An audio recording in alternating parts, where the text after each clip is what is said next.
Just leave a condolence card and go. I don't consider you family. On the day of my father-in-law's funeral, my mother-in-law hurled flowers I brought at me. She continued.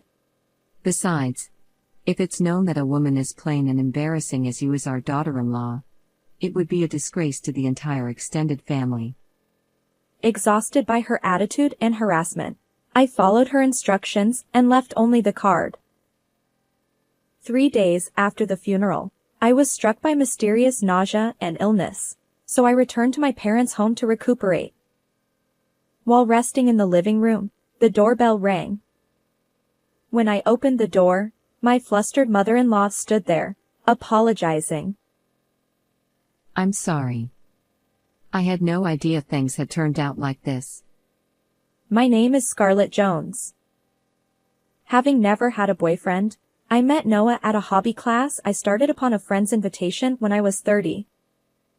We connected over shared interests and, after a year of dating, got married. Noah is my age, incredibly handsome, kind, highly educated from a prestigious university, and comes from a wealthy and respectable family. I didn't know about his background until we had been dating for a while, so it wasn't a conscious choice based on his qualifications. In fact, I felt quite inadequate compared to him, thinking there were plenty of other women who would be a better match. When I learned about Noah's impressive credentials, I worried if we were mismatched or if I was truly good enough. However, Noah accepted me wholeheartedly. I love you, Scarlett. It has to be Scarlett. Encouraged by his words, I accepted his proposal and we got married. He is the elite son of a publicly traded company's president, and he has been on a successful trajectory. He too had never dated anyone before. It's intriguing that he didn't have any dating experience with women until the age of 30. However, during our blissful time together, I didn't dwell on that mystery. Despite being the son of a powerful executive, he never rested on his laurels. Through hard work and dedication, he recently earned recognition from his father as the company's successor. Both my husband and father-in-law are currently busy with preparations for the company's transition. They rarely spend time at home, and when they do, it's mostly for sleep. Yet, my husband never neglects me. He reaches out when he can, and on those precious days off, he prioritizes spending time with me. Honestly, he's been a wonderful husband. I've vowed to always support him. Being his wife has brought me immense happiness, except for one thing. After getting married, I ended up living with Noah's family. Since I still had student loans from my college days, I had planned to work. However, Noah pleaded with me, saying, Scarlett, I'll work hard enough for both of us. I want you to stay home and support me. I ended up quitting my job and moving to my in-laws' house. Honestly, leaving my job was a bit of a shock because I loved working. The reason I quit my job seems to be because my mother-in-law interfered with Noah. She convinced him that a wife working implies the husband lacks inadequacy. As a result, I spend most of my days at my in-laws' home. While my husband and father-in-law are busy and rarely come home, my stay-at-home mother-in-law, Karen, is always around. Unfortunately, she's quite a character. She seems to dislike me and constantly harasses me with snide remarks. Perhaps it's because she thinks I'm not of the right social standing. Noah's family is wealthy, and they have a long lineage of successful individuals in fields like politics, business, medicine, and chemistry. Almost all of them attended prestigious universities, including Noah's mother, who graduated from a renowned private college. She takes great pride in this heritage. On the other hand, my own family is quite ordinary. My parents were regular office workers, and we didn't come from extreme poverty but certainly weren't affluent. I attended a mid-tier women's college, and my tuition was covered by student loans.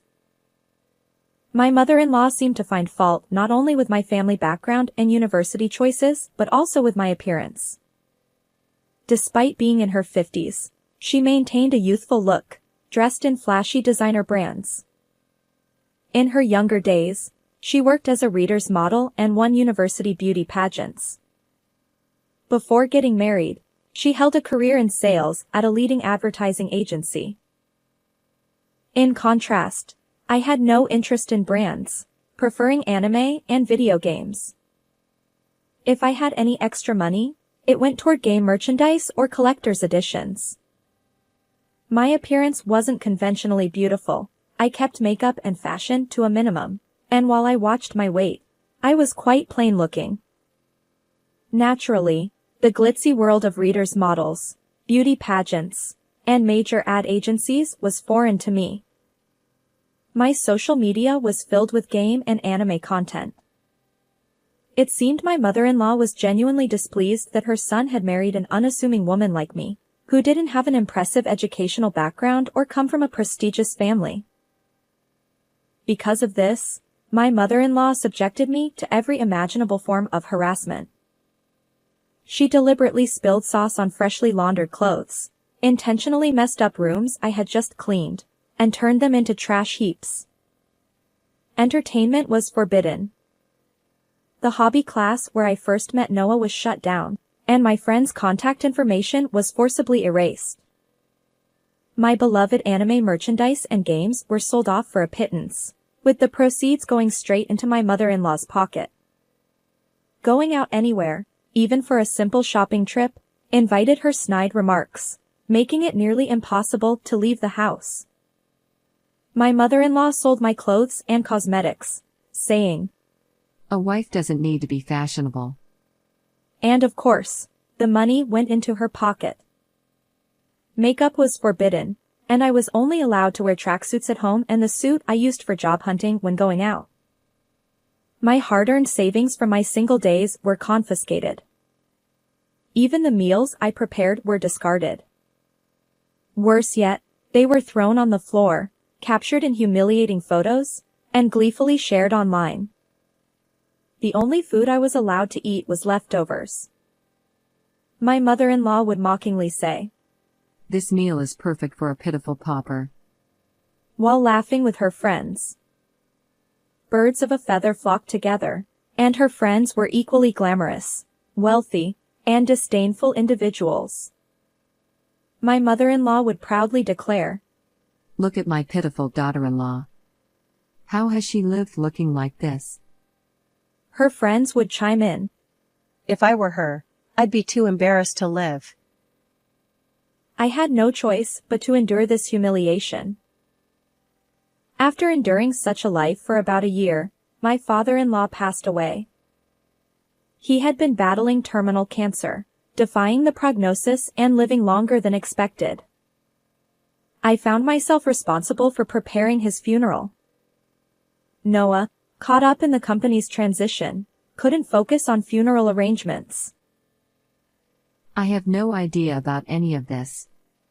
Scarlett, can you handle it?" She dumped everything on me, while she lounged around doing nothing. Exhausted and sleep-deprived, I somehow managed to complete the preparations and reach the day of the funeral. However, as I tried to participate in the funeral, my mother-in-law stepped in front of me and made an outrageous demand. "Scarlett, just leave a condolence card and go." I couldn't hide my surprise. She continued, "I don't consider you family. Besides, if it's known that a woman as plain and embarrassing as you is Noah's wife, it would be a disgrace to the entire extended family." From my perspective, her hysterical outburst was far more embarrassing than anything she accused me of. But arguing back would only escalate things, so I simply replied, "Understood," and left the funeral venue, placing only the card. 3 days after the funeral, I was struck by mysterious nausea and illness, prompting me to return to my parents' home for recovery. Staying at my in-laws' house would have been impossible due to my mother-in-law's constant harassment. My parents were both at work, and as I rested alone in the living room, the doorbell rang. Checking the camera feed, I saw my mother-in-law repeatedly ringing the doorbell. Initially, I ignored it, but her persistent ringing and disruptive behavior outside the front door forced me to reluctantly open it. Perhaps she had come to retrieve me, her stress outlet and housekeeper. Contrary to my expectations, my mother-in-law immediately apologized. Frustrated, I couldn't help but ask, "What's with this sudden change?"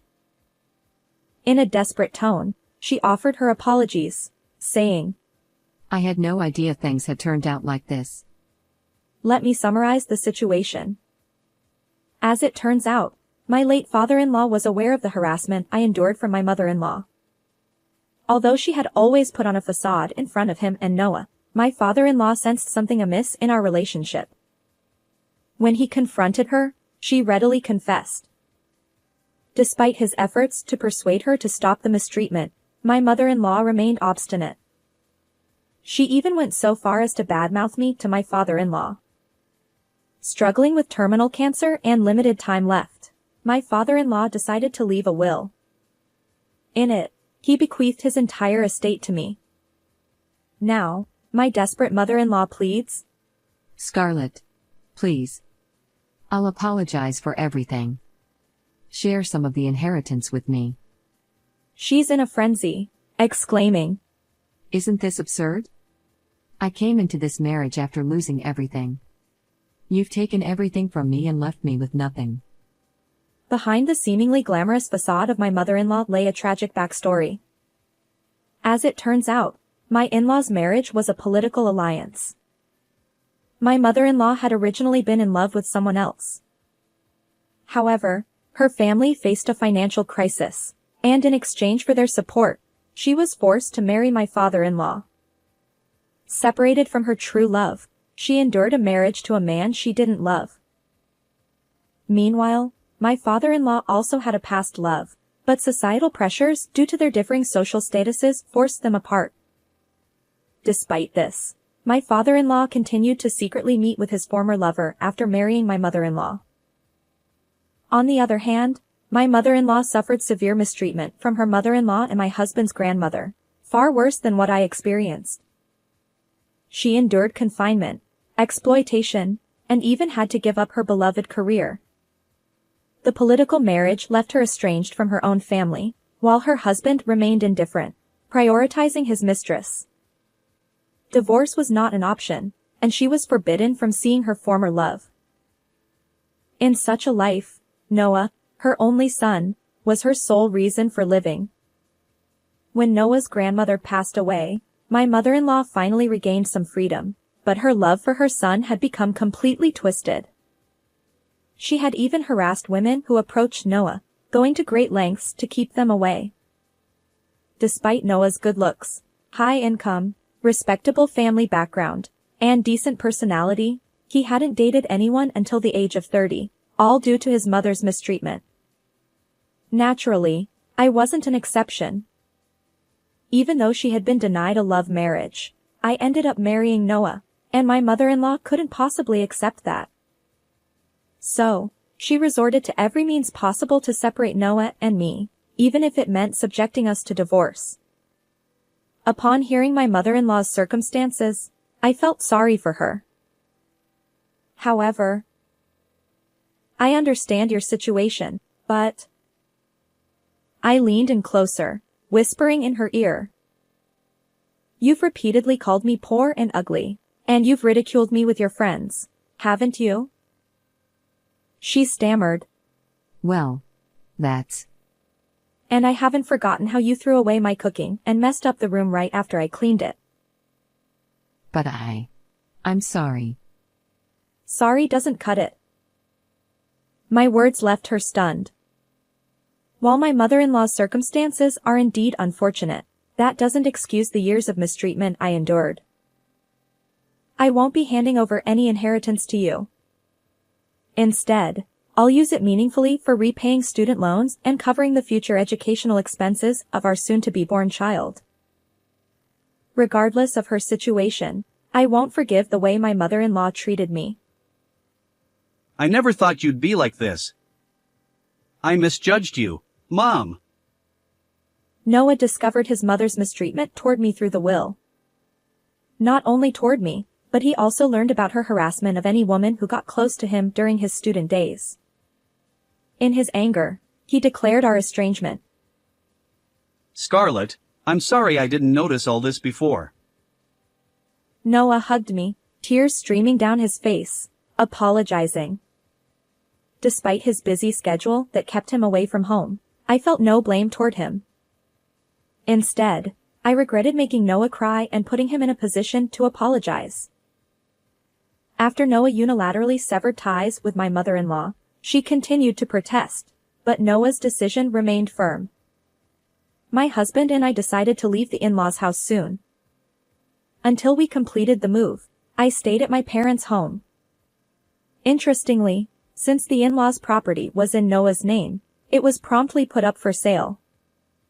As a result, my mother-in-law had to leave the house and is now forced to live alone in a cheap apartment. Since she is still in her 50s, she has no choice but to work, and she is living by doing part-time jobs she is not accustomed to. Additionally, the harassment became known throughout the neighborhood. She was already disliked for flaunting her wealth and looking down on others, and this incident has completely isolated her from the community. Those who once praised my mother-in-law and laughed at me for being poor have now turned against her, mocking her as soon as she fell into poverty. By the way, I heard that my mother-in-law went to see her former fiancé after 30 years, but he had long forgotten about her, was married, and had a family. She caused a scene at his doorstep, and the police were called. Her once prized beauty, which she was so proud of, has drastically changed due to stress. Recently, I saw her in town wearing tattered clothes, her face looking much older, and her body having transformed to an estimated 220 pounds. On the other hand, Noah successfully took over the company and became its president. The business is thriving, and we, as a couple, moved to a high-rise tower apartment near my parents' home. We've further grown the inheritance left by my father-in-law through smart investments, and our life is smooth sailing. From now on, I've pledged to dedicate myself to supporting my husband, Noah, and the new life growing inside me. How did you find this story? If you enjoyed it, consider subscribing to our channel. Thank you, and see you in the next video.